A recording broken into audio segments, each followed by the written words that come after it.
An important note about understanding decoding the Quran. The Quran is the knowledge book revealed by the presence of Allah.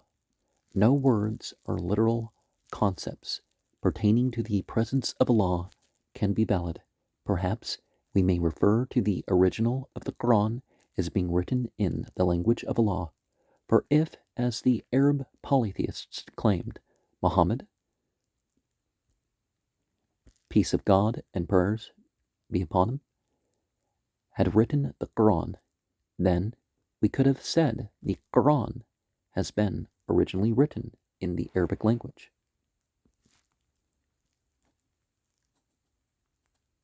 Whereas the Quran, originally in the language of Allah, was revealed by the angel Gabriel to Muhammad, peace of God and prayers be upon him, in his own language, Arabic, so that the people of that region can understand its message. And when we say prayers be upon him, we mean that creation makes contact with God, and that contact, the benefit of it, comes upon Muhammad. So benedictions is sort of a way to say it, but that's not quite it. The Quran refers to this truth with the verse, and we disclosed every Rasul, messenger, prophet, with the language of his people, so they may explain clearly to them. Allah sends astray whom he wills and guides whom he wills, and he is the Aziz, the Hakim. Quran 14:4. So the mighty and the wise, and it's not that God sends astray, it's that God's, they're not being guided by God, so they're choosing that, right? And God lets us make our choice of going astray. So there's some people are going to take implication from that verse. It's not there. As the Quran, originally in the language of Allah, has been revealed in the very rich language of Arabic, it exposes different levels of knowledge to different levels of understanding. Each verse, in respect of the metaphors and allegories it contains, signifies a various number of meanings. Due to this profound depth contained in the original Quran that has been revealed to us in Arabic, it is impossible to duly and comprehensively translate and interpret this magnificent book into another language. All translations and interpretations are limited by the knowledge and understanding of the translator's vocabulary.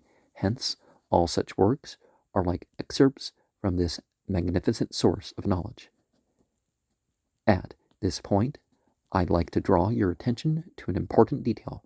Many Sufi scholars also considered to be saints, from Haji Baktash Wali to Muhyiddin ibn al-Arabi, spoke flawless Arabic and arrived at the same understanding based on the knowledge they gained from the Quran.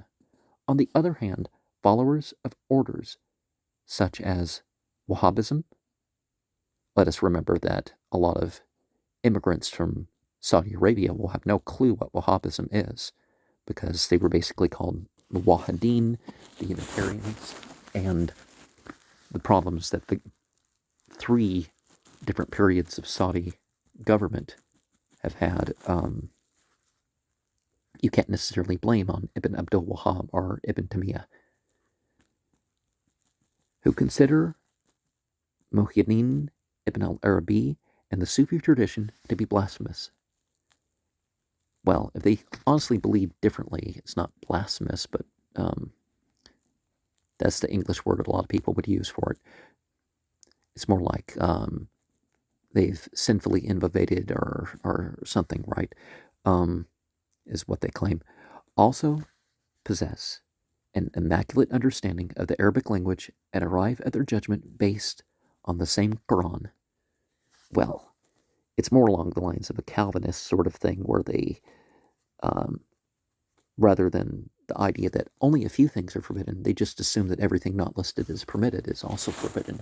And they forget that people had dreams and had poetry and stuff like this, and Muhammad accepted that under, the Quran lays forth conditions limiting some of that. But,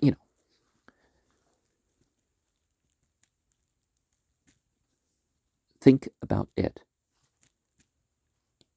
Well, by limiting dreams, I don't mean they limit the experience of the dreams. I just mean, some of the ways that people would interpret and act on their dreams wouldn't be appropriate.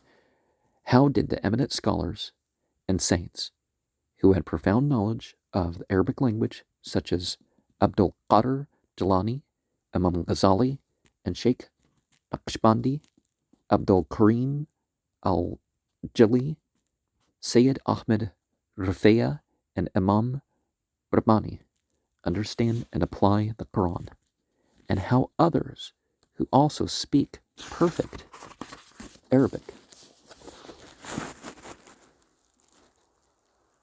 and claim these saints are blasphemous, kafir, have arrived at their understanding of a God who apparently has hands and feet, who sits on a throne in heaven and sends books down to earth to guide humanity. And again, we need to refer things to the circle gloss when we make claims. We don't say that God is supported by a throne or something like that. The word for sit is more like situates, but we'll get to that later. Sadly, many of the current translations of the Quran, especially the English ones, have been translated based on this latter understanding, while only a rare few books have been done in the light of the former approach. The key to the Quran may perhaps be considered more as a figurative interpretation. As far as I am aware, it is the first of its kind in Turkey. It can never be considered to contain all of the meanings of the Quran. According to my observation, it may be only considered as reflecting only one of the many facets of this noble book. Another construal could have also been done if it was desired, exposing other facets of the Quran. Due to this reason, no translation or interpretation of the Quran could be referred to as the Turkish Quran or the English Quran. One should read these books with the awareness that they are only vehicles to help one understand the Quran. Now, the Quran, as is revealed, we have some things referred to that happened before the Arabic language. So it's God's official translation of that. And so to say that, the English Quran or the Arabic, or, if somebody could do a Enochian, angelic, Adamical, celestial, whatever you want to call that language, or some other mystical language translation, it would only be that Quran if, God himself had explicitly revealed those words. And I find that you can accept the literal and understand the figurative meaning, as will be shown in Surah 3 and some other portions